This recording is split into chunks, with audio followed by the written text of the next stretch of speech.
Morgan City residents say a rare childhood cancer is popping up all around, and they are pointing the finger of blame at a company which burns hazardous waste. And the forgotten veterans of D-Day gather here in New Orleans for perhaps one of the last times. These stories and more all coming up on the June edition of Journal.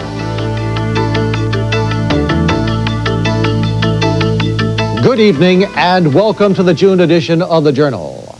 Tonight, Journal travels to Morgan City, Louisiana, a town that is literally boiling with controversy over one man, Jack Kent, and the hazardous waste business that he operates just outside of town.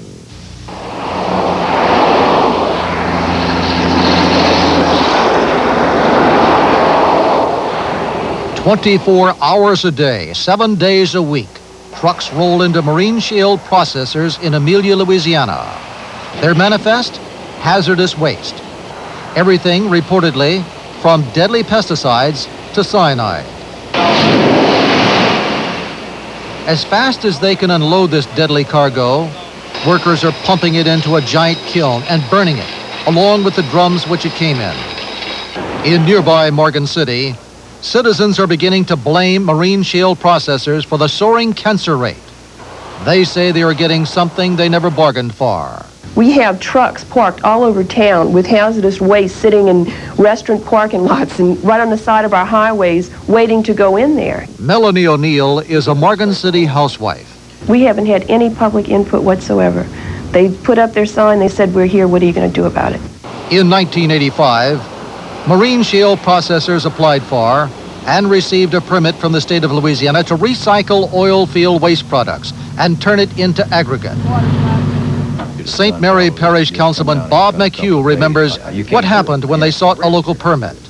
He said he was willing to go along if nothing happens and it goes along real well, go ahead and give them a permanent permit. But within, I guess, 60 or 90 days, they started burning creosote. Creosote is extremely toxic when burned. But that's not all they were burning. Owner Jack Kent admits that he quickly moved to an alternate fuel source. So then our fuel bill was like $90,000 a month. I asked George, I said, well, can we start, George Eldridge, my attorney, I said, can we start taking hazardous materials to cut down on this fuel bill? George looked into it and he said we definitely can if we meet the air requirements, and we'll have to get a modification to our permit. Jack Kent, who was a financial supporter of Edwin Edwards at the time, had him call in his much maligned environmental director, Pat Norton, and give marine shale the modification they needed. Louisiana Department of Environmental Quality agent Mike Schertz remembers what happened after that. The law is very complex in this area. The regulations pursuant to the law in defining a recycler versus a disposer. And therein really lies the controversy here. So what happened was totally unprecedented. Marine shale processors was classified as a recycling plant with virtually no restrictions and was allowed to burn hazardous waste. Rollins of Baton Rouge and Kim Waste of Lake Charles, whose business it was to burn hazardous waste, were mandated to strict monitoring of its stack emissions and then had to take elaborate precautions to bury what was left. Marine shale had but to check for carbon dioxide and oxygen from its stack. And not only did it not have to bury its final product, it was allowed to sell it. It was now undercutting Rollins and Kim Waste, charging $4 a barrel to their $7 a barrel, and getting all of the business it could handle. They're not called a hazardous waste processor or disposer, but as a practical matter, that's what they are. William Fontenot of the Attorney General's staff and the Governor's Environmental Committee. And they're receiving waste from across the United States, and the first question would be, well, why would somebody want to send their waste down to Amelia, Louisiana to get rid of it? Because they're not a hazardous waste disposal operator, to dispose of it less expensively, and they don't have to account for all of the waste. And that is at the crux of all of marine shale's arguments. It claims to be a recycler, producing an aggregate that could conceivably go into roads and other hard surfaces. The only problem is, no one is buying it. $11,000 in sales, $22 million in burning hazardous waste. Right. You're clearly in the hazardous waste business now. rather than the recycling business. No, definitely not. How can you say that? Well, we're clearly in the business of recycling hazardous waste into a safe aggregate. But Clearly. $11,000, that wouldn't pay your foreman's salary outside. Right. Complaints began flooding the state and federal environmental offices. Green and orange plumes began spewing from the smokestack. Runoff from barges tied up to Marine Shale's yard were badly leaking into adjacent Bayou Bluff. Mike Schertz of the state DEQ. Say during the last 2 years I would have to consider them a chronic violator in the fact that they don't have a permit that addresses the business that they're in. Investigator Mike Schertz says the plant was so poorly run that the DEQ felt it was only a matter of time until a major disaster took place. What we feel are accidents waiting to happen. About this time, a group of concerned citizens formed an organization known as South Louisiana Against Pollution and adopted the acronym SLAP. They began holding meetings. Sally Herman says MSP employees took immediate offense. Someone in a Marine Shale pickup truck ran me off of the road and more or less just kind of, this kind of gesture to me. SLAP member Melanie O'Neill says Marine Shale then attempted to shift attention away from what they were doing at the Amelia plant. They're buying people off. They're buying Little League uniforms. They tried to buy the whole Morgan City, league. I mean, they $1,500 for band boosters. They've contributed to the Chamber of Commerce, Morgan City High School Band. They've attempted to pour more money at a local level, which I feel is buying or purchasing public support. If public support was growing for Marine Shale, it quickly went into reverse when word spread of a rare childhood cancer. Something called neuroblastoma popped up in 5 children. Neuroblastoma is a cancer which develops in the nervous system and can cause tumors in the liver and kidneys.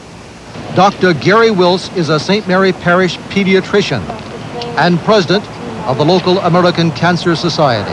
The fact that we've had 5 is a red flag, and we're very concerned with that. Not only that, but in addition, the high rate of other cancers in Acadiana and St. Mary Parish. For those families already affected, life will never be the same.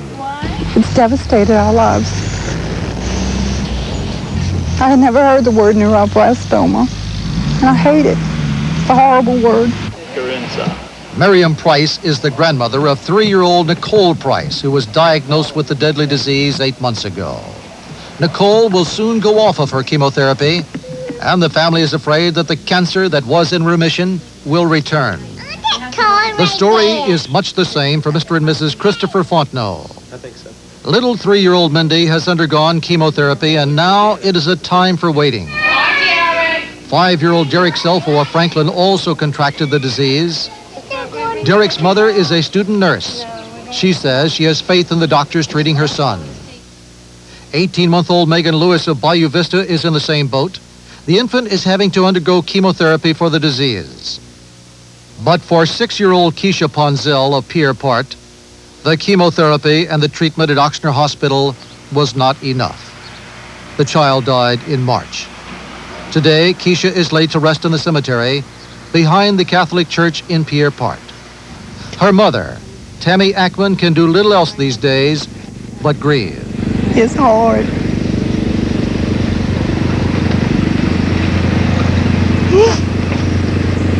I watched her stop walking.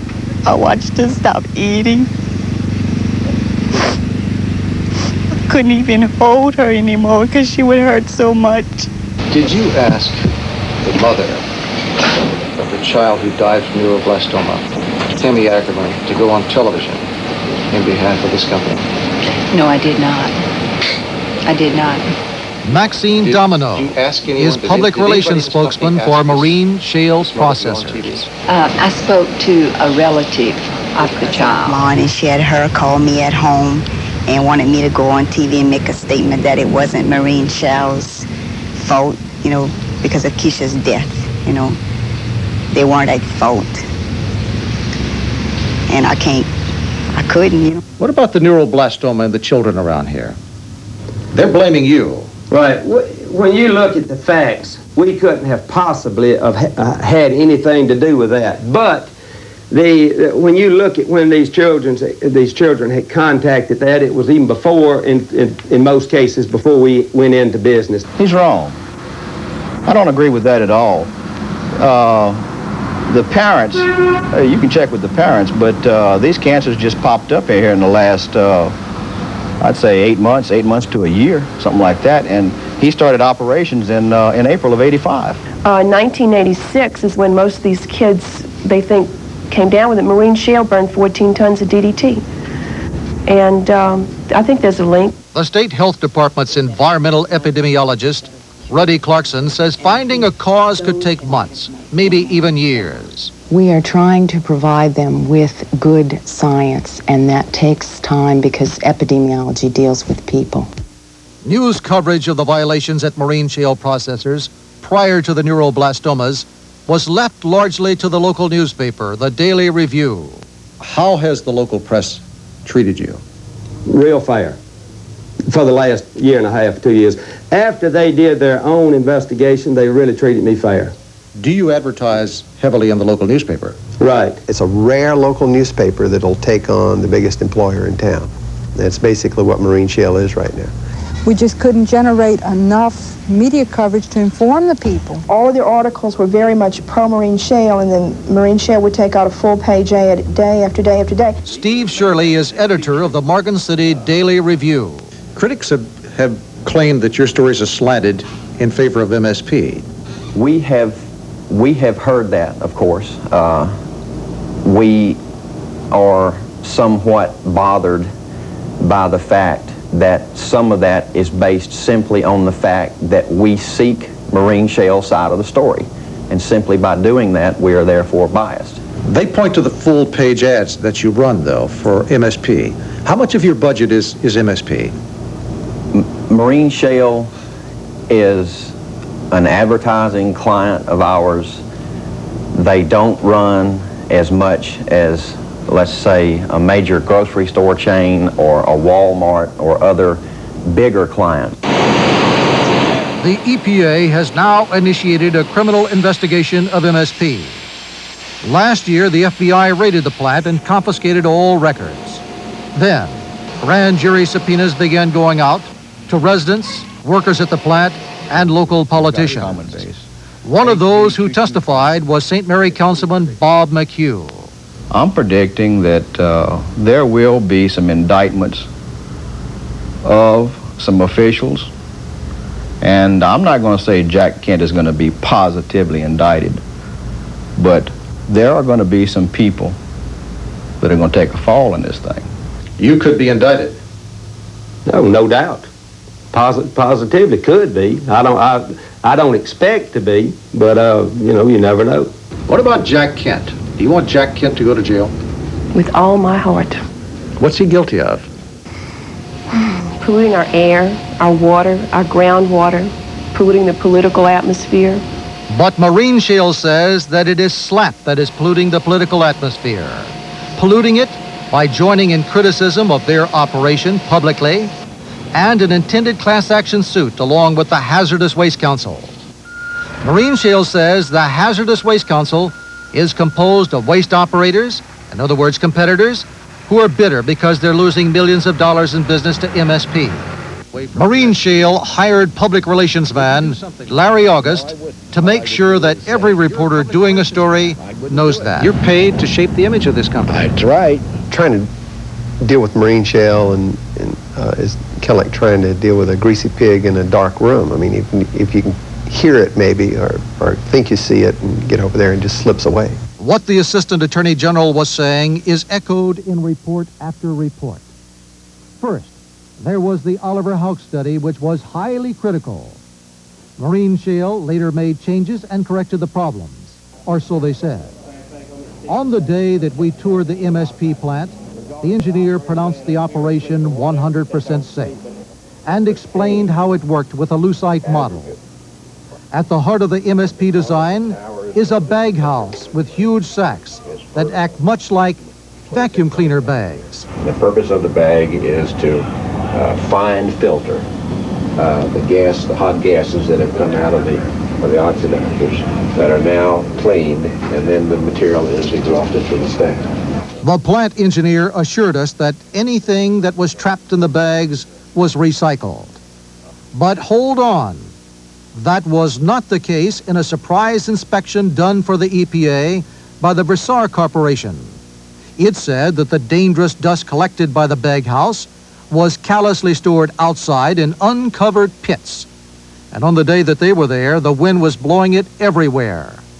Their analysis of the dust, 500 parts per million of lead and 750 parts per million cadmium, among other things. If I was killing people or had any thoughts in my head that I might be killing people, I would shut this plant down. I don't have to have this damn plant.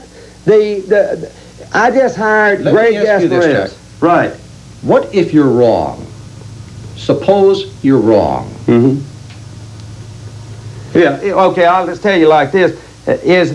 By whose standard? Now, if the government proves me to be wrong, well, I'll have to either shut down or I'll have to correct what I'm wrong at.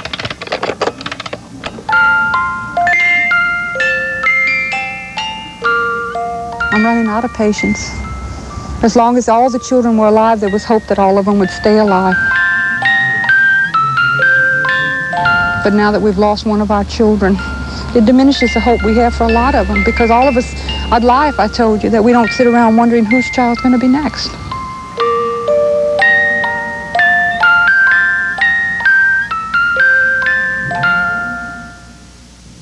Capacity of marine shale processors, and says he hopes to make $80 million in profit next year. Now, in just a minute,